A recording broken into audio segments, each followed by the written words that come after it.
Waalaikumsalam warahmatullahi wabarakatuh. Yeah, today we will discuss digital storytelling. Yeah, and I will play you a video. Ada dua video ya yang akan saya putar. Yang pertama tentang definisi storytelling, apa itu storytelling ya. Kemudian nanti ada video bagaimana mengajarkan storytelling. Kita akan lihat. Maaf Pak, Ya. ini kelas 4A. Oh, 4A.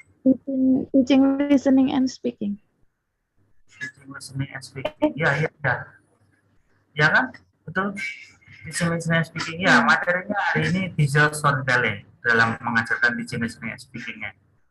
Oke, saya akan share screen.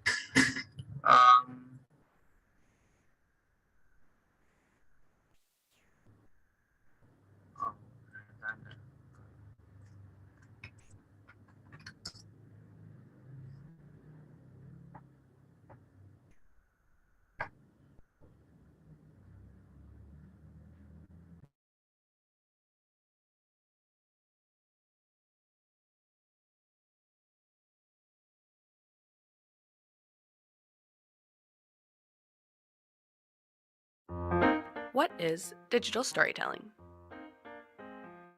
Digital storytelling uses multimedia tools to bring narratives to life. Digital stories are versatile and can cover a wide variety of topics, such as explaining a concept, reflecting on a personal experience, retelling an historical event, or making an argument. Digital stories are typically videos that combine audio, images, and video clips to tell a story. Even though we recommend that digital stories be 2 to 3 minutes long, a lot of work goes into making one. First, you will need to brainstorm what you want your digital story to be about. Once you've determined the purpose of your digital story, the next step is to create a script and a storyboard. When writing a script, you will need to decide what you want your digital story to accomplish. The script and storyboard will lay out exactly how the digital story will unfold.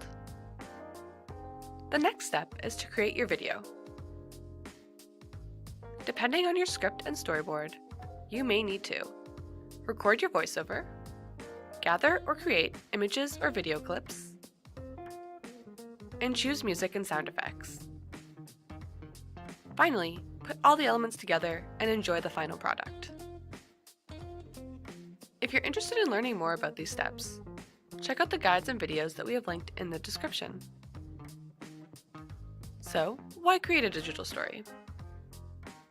Creating a digital story is an engaging way to share information that requires creativity, self-direction, and experimentation with new technologies. Need help? Email library@uoguelph.ca, chat, or drop by.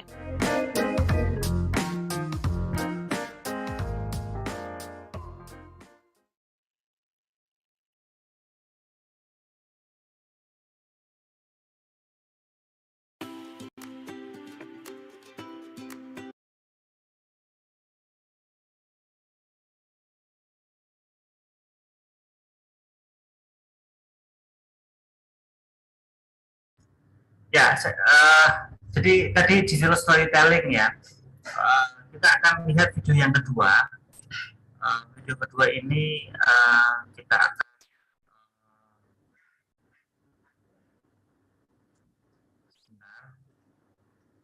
share lagi. Bagaimana mengajarkan digital storytelling. So actually, you can start teaching digital stories ya in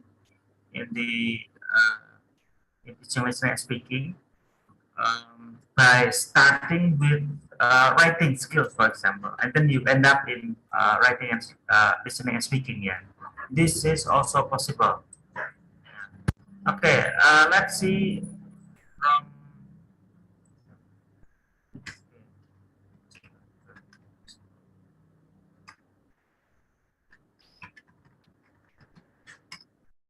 Oke, kita akan lihat di sini.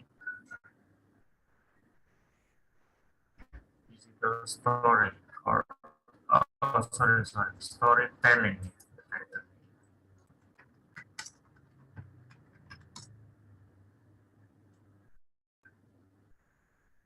Oke, Oke, silakan Anda lihat uh, video.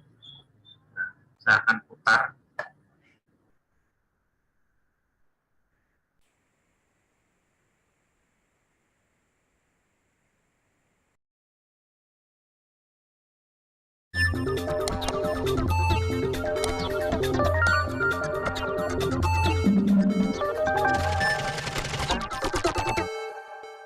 Today we focus on literacy and especially writing stories. I help out a Year 5-6 teacher with some ideas on using sound and pictures to stimulate writing. We visit a school in Folkestone to see how one teacher is using ICT to help his pupils write collaboratively. And we've got more top tips for you. My top tip is the F11 key. If you're looking at internet children, the F11 key, the address bar will disappear and whatever you're looking at will become a full screen. To return to the previous view, just hit F11 again. Hello and welcome to ICT SOS. What do you do with your class in the summer term after SATs have finished, and how can the internet help? Well, that was the problem facing Polly Barnes with her Year 5-6 class. She wanted some ideas to help inspire creativity. So I went along to help. So at this point in the term with Year 5-6, I need some help to keep them stimulated and focused. They've had lots of preparation for SATs where they've been looking at text.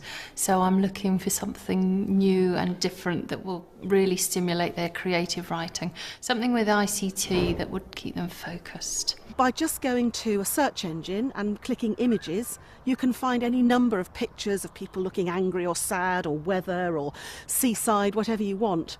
And there are also free sites where you can go and you can find what we call WAV files, which are small little sound bites that you can attach to the file. So then if we put the two together in PowerPoint, we can create a presentation which we can use with children, which is going to hit your auditory learners and your visual learners, and particularly it's going to inspire the boys who find it much easier to write about something that they can see. So, what's the starting point for the lesson? It'd be really good to do something on emotions because we're thinking a lot about that at the moment. We've done lots of work in PSHE about moving on and the transition for the Year 6s onto secondary school, so that would work very well. The idea of using pictures is it's really good for asking those inferential and deductive questions that we're always trying to get at in guided reading, which are tricky. And actually with pictures it's easier because there is no right answer. Right, so a good place to start then is where do you get the pictures from? All you do is you go to your search engine, click on images, and then what I do is put in the emotion that I'm looking for. And don't forget to check the copyright of anything that you might want to use. So in this case we've put in screaming, and we've got a whole selection of cartoons, line drawings, pictures. Choose the one you like, so if it happens to be that one, you just click on it. So then you just right click, save picture as, give it a name. Now what you then want to be able to do is to find a sound or several sounds that go with that. I'm going to show Polly a sound website and search for a sound of a man screaming. Don't forget there are several websites you can choose from. I'm going to start by running through how to save a sound file from the website onto the desktop or into a file.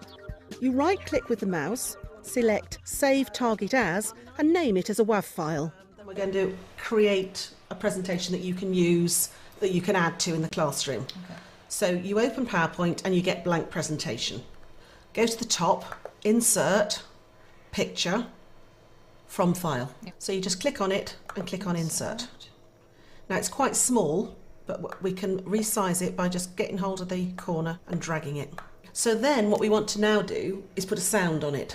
Now the way to do that is to go to Slideshow and to go to Action Buttons. And when you do that, you get all of this choice. You locate the sound file, select it and add it to the presentation. You can also add text. Go to Insert Text Box and type in the text you want.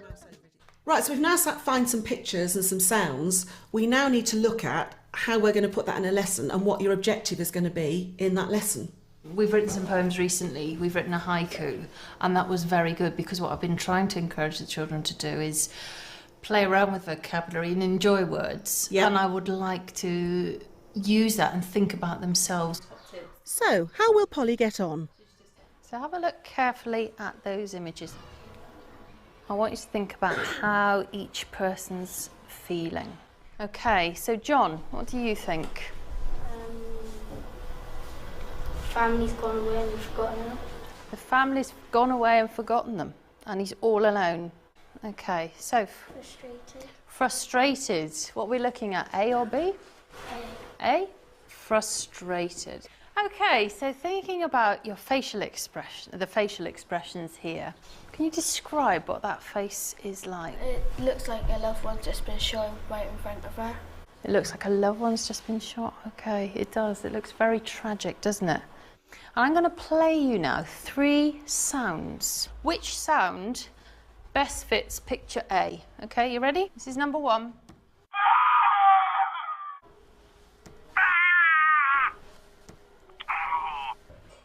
Okay, so they're quite similar, aren't they?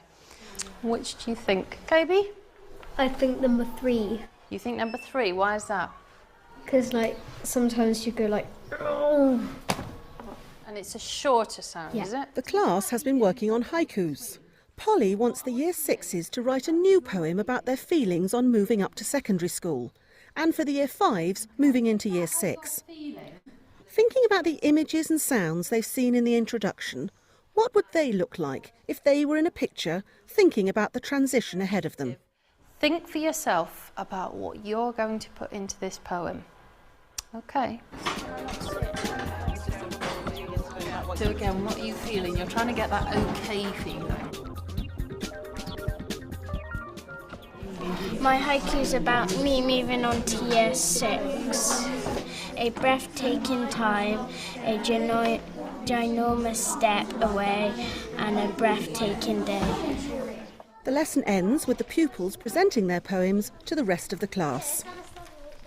Stomach is jumping, top to bottom, old to new, restless what to do. Okay. Where would you think that picture of her will be taken? Chloe? Living her best, tossing and turning. Laying in her bed, tossing and turning. She might be. Is that right, Elizabeth?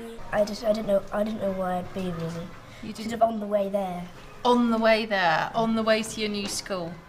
Okay, so that's it for today. We've used those images and we've thought about those emotions. You were really good at thinking about the emotions in those photographs, and you've painted your own pictures in words now. Well done. I thought that the images that she found were really good. They were open to interpretation, particularly those that she found at the beginning. Some of the children thought that they looked really frustrated, and other children obviously thought they looked anguished or distraught, and the language was beautiful. Nobody was right, nobody was wrong. That's the joy of a picture, really. I think the lesson went quite well. The children were clearly taken with the images, and I think it did achieve its purpose in that they started talking about their feelings. Don't forget, you can find out information about how to access free sounds and images on the internet or anything else you've seen on the programme by visiting the Teachers TV website. And now for some more top tips. My top tip is to use the internet, because outside in the internet there is a whole vast number of animations, video clips and so on which you can use in the classroom to try and help the students visualise science, which we cannot demonstrate in the classroom with a normal standard experiment. Celebrate success. Your students create great files that you can use to effect. Showcase them on notice boards or a website, and they'll love the praise. My top tip: if you're not sure about the shortcuts on the keyboard, just drop down one of the menus and you'll actually see them on the right-hand side of that pane. Finally today, another approach to storytelling. We went to visit a primary school in Folkestone where James Bloomfield has been using collaborative online story writing with his Year 5 pupils. They got so enthusiastic they even used it at home. Now anything that can do that must be worth a look. In today's lesson, we're going to review the elements of good writing, so that we're going to go through those and remind the class what kind of features they should be looking out for and recommending to each other. And then we're going to take them into the ICT suite where they'll log on to a website that we use.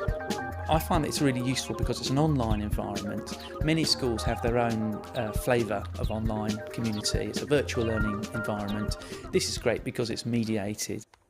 our learning objective today is to recognise and use the 4 features of good writing. V, C, O and P. Can anyone tell me, what does the V stand for? What does the V stand for? Chloe, could you tell us? Ambitious vocabulary. Ambitious vocabulary. What kind of words might that be? Chloe, any ideas? Yes, Bradley.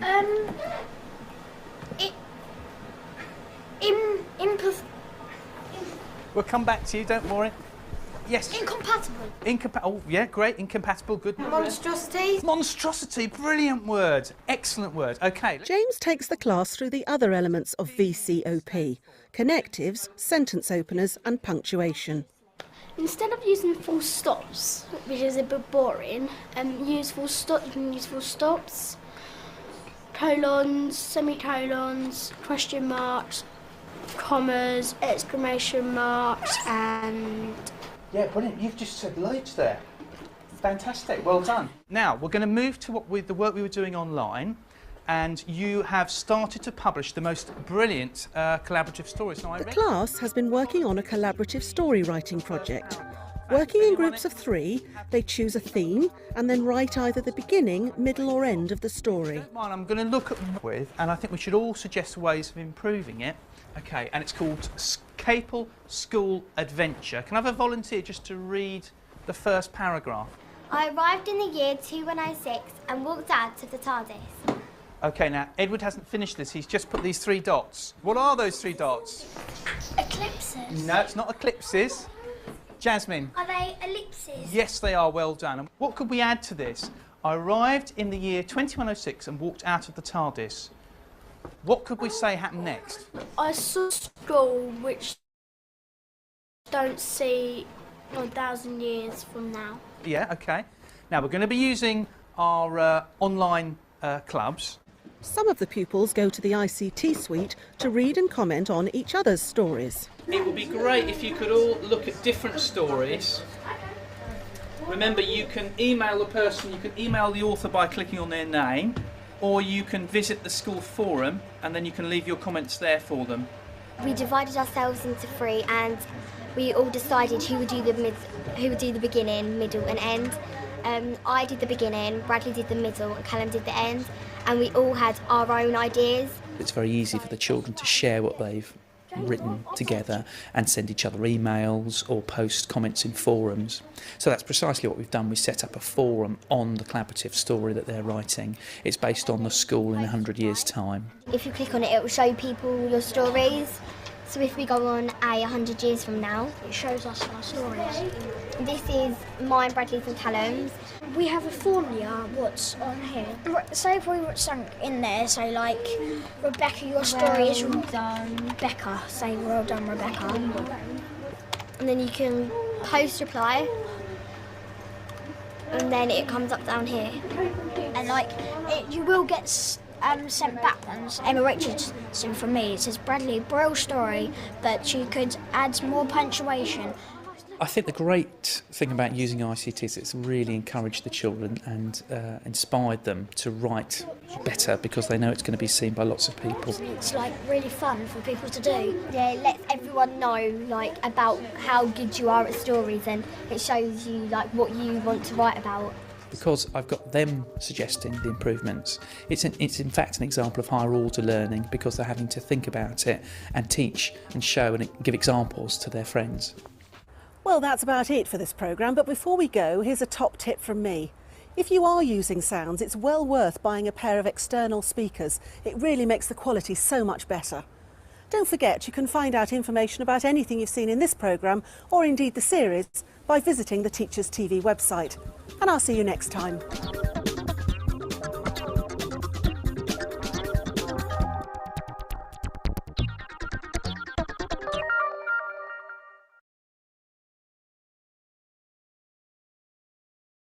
Ya, ini tadi mengajarkan apa digital storytelling ya di kelas. Actually, we can start teaching listening and speaking by writing skills ya, and this is also possible. Jadi kalau kita lihat tadi ada beberapa cara yang kita membacakan storytelling. Nah, yang berikutnya saya ingin putarkan, putar lagi ini bagaimana kita bisa nanti setelah itu terakhir tentang research, terakhir tentang apa UTS kita ya, nanti saya akan jelaskan. Jadi nanti kita akan menulis artikel jurnal, artikel jurnal nanti itu sebagai tagihan ujian tengah semester. Yang kedua adalah ujian tengah semester essay. Jadi akan ada 2 jenis. Sebentar, saya akan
cari kok nggak ada ini ya, pakai apa, pakai media saya sendiri aja ya.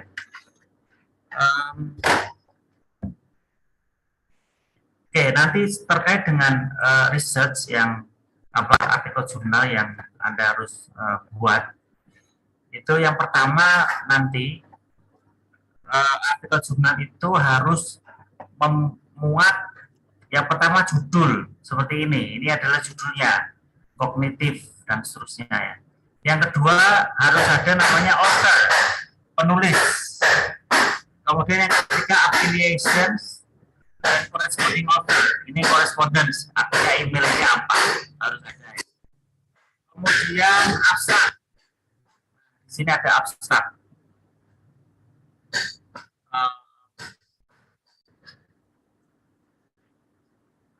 Itu nanti ada keywords, setelah keyword nanti ada introduction, kemudian ada method, ya setelah method ada result, ini ada result ini, kemudian ada apa, conclusions, nanti ditambahkan reference ya. Jadi artikel itu nanti seperti itu. Kalau nanti Anda tertarik dengan kualitatif systematic review,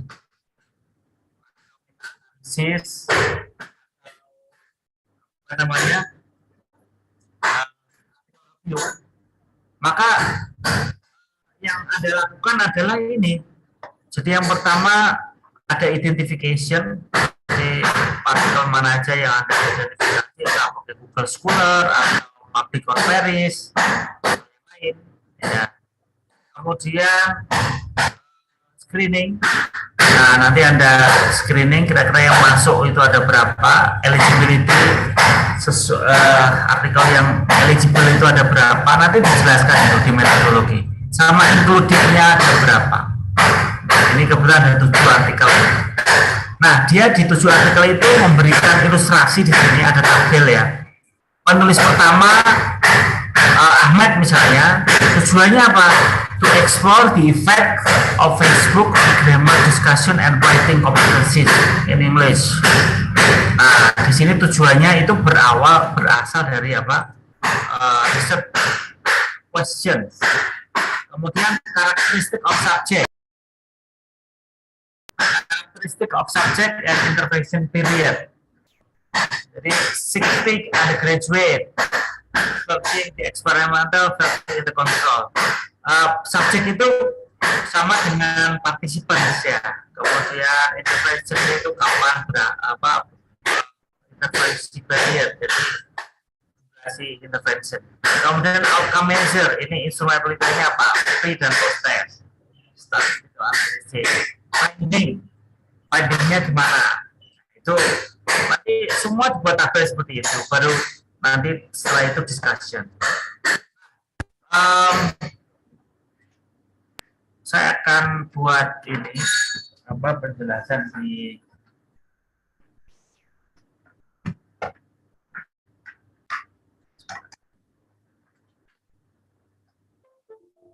pakai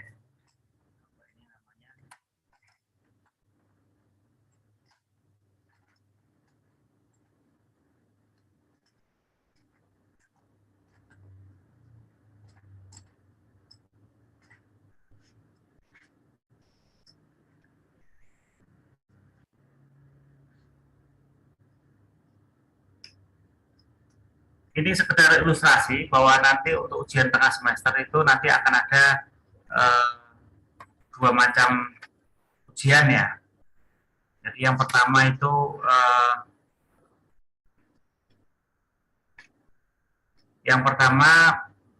untuk UTS, pertama nanti akan ada essay, ya, tes essay. Jadi ada 3 soal yang saya buat. Kemudian yang kedua ini saya minta untuk mengumpulkan ini writing journal article. Jadi seperti itu. Jadi ada 2 yang nanti harus Anda kumpulkan ya. Terkait dengan artikel, ya, terkait dengan artikel, coba saya akan hapus di sini.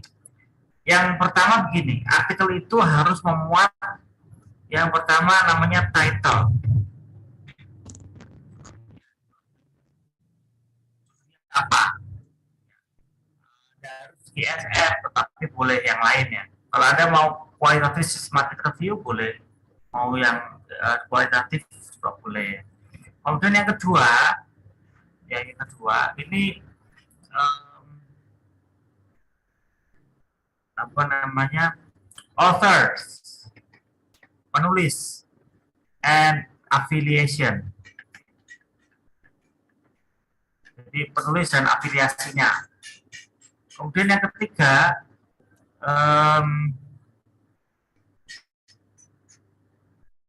abstrak. Ini selain afiliasi nanti ada correspondence ya. Jadi emailnya apa, nanti tulis emailnya. Jadi saya nanti dijadikan sebagai penulis kedua ya. Anda penulis pertama, saya nanti penulis kedua. Nah, kalau artikel nanti bisa terbit ya, ini sebagai pengganti deskripsi itu otomatis. Yang keempat,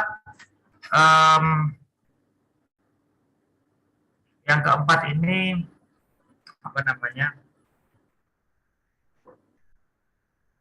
Ini abstract and keyword ya, lupaan ini. Keywords. Yang keempat, introduction. Sebagaimana sudah saya jelaskan, introduction ini harus memuat setidak-tidaknya ada namanya background discourse. Ya. Background discourse yang pertama. Jadi kita sudah belajar ini ya, background discourse. Nanti yang kedua harus ada namanya resource overview. Nah, ini harus ada resource overview-nya nanti seperti apa. Nanti maka Anda harus jelaskan itu.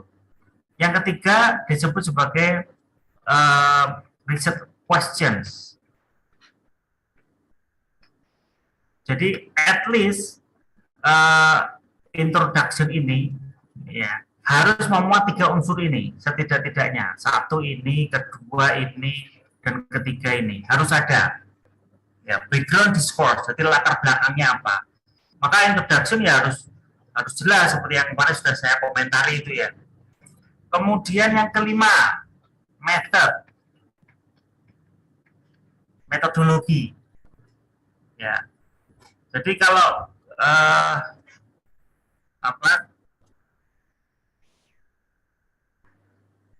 kalau kita melihat di method yang ada di sini,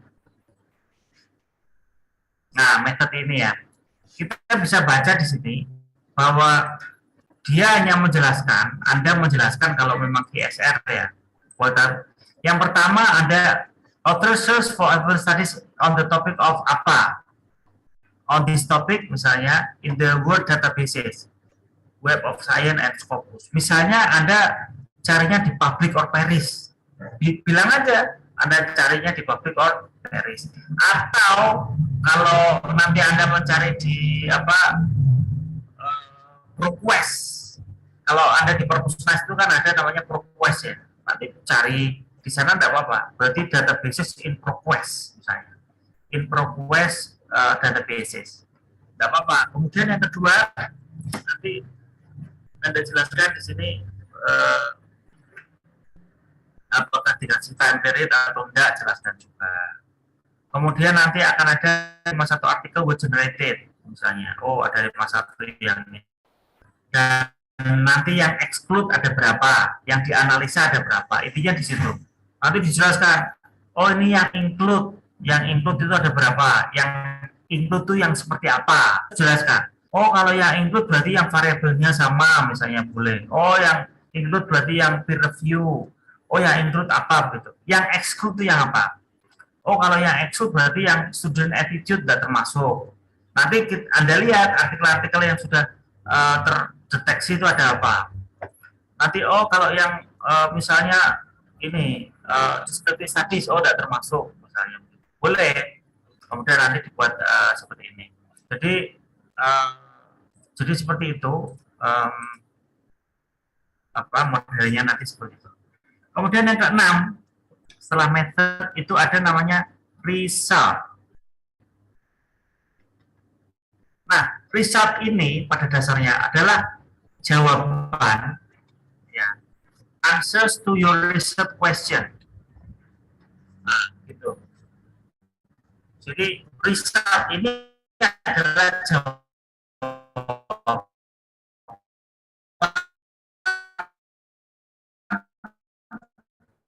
your research questions. Nah, nanti diilustrasikan, digambarkan.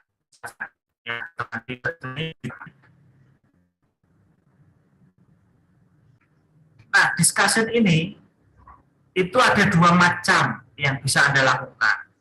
Jadi discussion itu berbeda dengan research question atau berbeda dengan result untuk menjawab research question berbeda.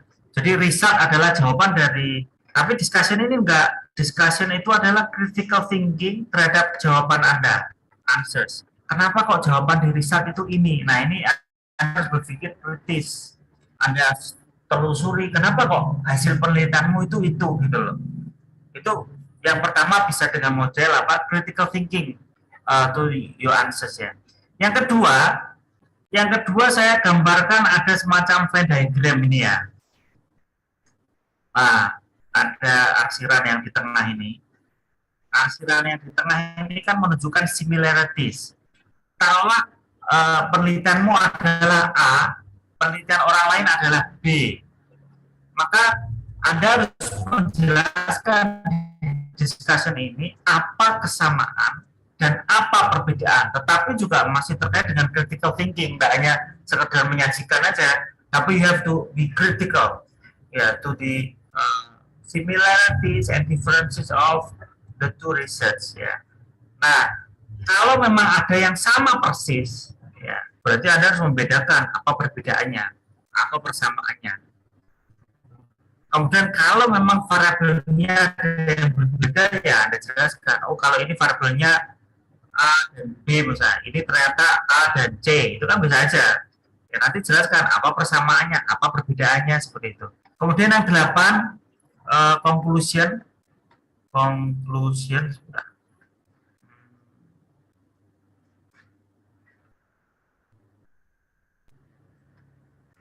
Nah, conclusion.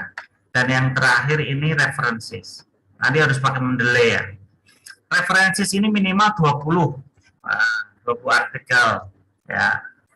Boleh lebih, minimal 20. Maka nanti untuk yang ujian tengah semester yang bentuknya, maka gini, saya inginnya itu Anda di ujian tengah semester itu nanti minimal sudah punya ancang-ancang ya, oh artikelnya akan seperti ini, seperti itu.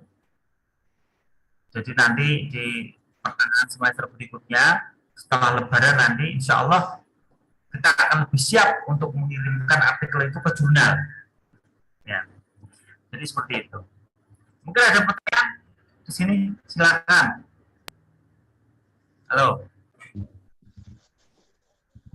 Pak, untuk UTS-nya itu kan tadi ada 2 ya Pak, esai sama artikel. Ya. Yang esai itu tentang apa Pak? Ya, esai kenapa? Tentang apa? Ya, yang kita pelajari selama 1 semester ini. Nah, ini itu yang kita pelajari selama 1 semester ini. Setengah semester ya. Esainya itu. Sekarang saya ingin Anda untuk mendiskusikan ya terkait dengan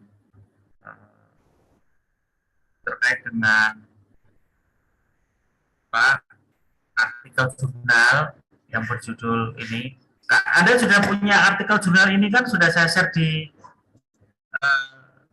website ya, yang ini ya. Sudah belum yang ini? Cognitive and Applied Linguistics ini. Sudah belum? Halo? Sudah. Sudah ya? Sudah. Nah, sekarang saya minta Anda untuk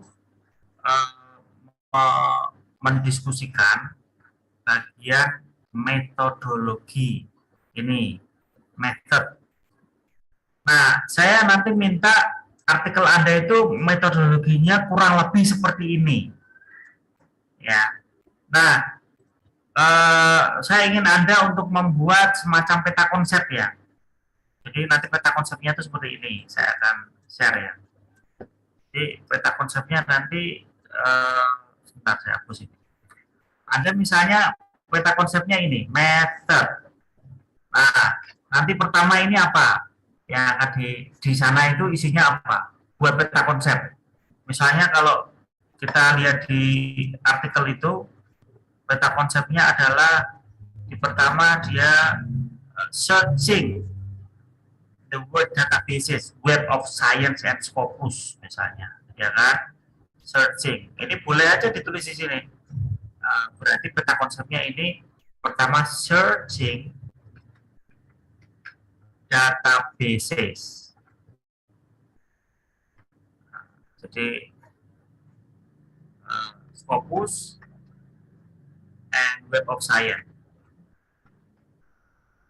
Nanti yang kedua apa di sini? Silakan. Ketiga apa? Nanti ada excluding dan seterusnya. Saya minta Anda untuk mendiskusikan ini. Hasilnya adalah mind map seperti ini. Anda tulis di coret-coret aja. Ya. Sudah punya artikelnya semua toh? Halo? Gimana? Apa saya kasih lagi nih? Sudah punya, Pak. Sudah ada. Oke. Nah, sekarang saya minta Anda untuk diskusi selama 20 menit ya. Anda diskusi 20 menit. Satu kelompok 3 orang. 8 kelompok lah. Nanti saya buat 8 kelompok ini. 8 kelompok. Waktunya 20 menit. Ya. Ini satu kelompok 3 orang ya semua. Waktunya 20 menit. Saya buka sekarang, silakan Anda diskusikan. Hasilnya adalah mind map ya. Saya minta nanti perwakilan itu untuk menyampaikan hasil diskusinya. Di foto ya, tulisan mind map-nya di foto nanti dikirim ke chat box di sini. Ya, tulisin nama kelompoknya juga. Salah satu nulis, tulisan tangan nggak apa-apa, nanti di foto aja. Gitu ya. Atau kalau Anda mau nulis di share screen gitu ya nggak apa-apa, nanti pakai di Word atau apa, tapi kayaknya agak repot ya, mending tulis tangan malah nggak apa-apa. Silakan sekarang ke kelompoknya masing-masing ya, saya bagi satu kelompok 3 orang, silakan Anda join ke kelompok itu masing-masing.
Loh, ini kok ada nggak ikut di kelas ini? Halo, ini ikut kelas nggak?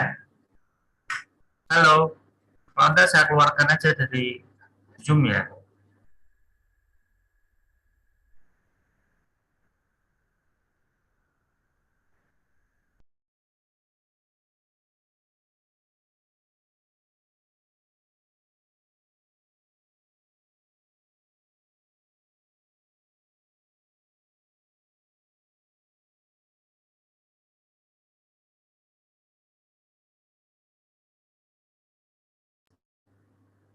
Iza Adelia, Adisti, Ismatul Maula, Taufikur Rahman, ini ikut kelas enggak?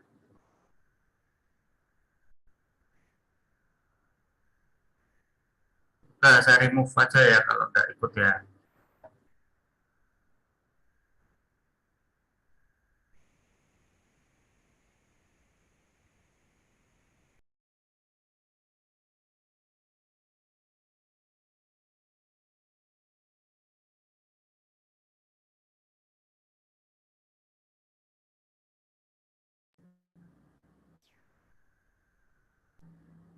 Adisti, Iza,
Iza, kamu kelompok berapa?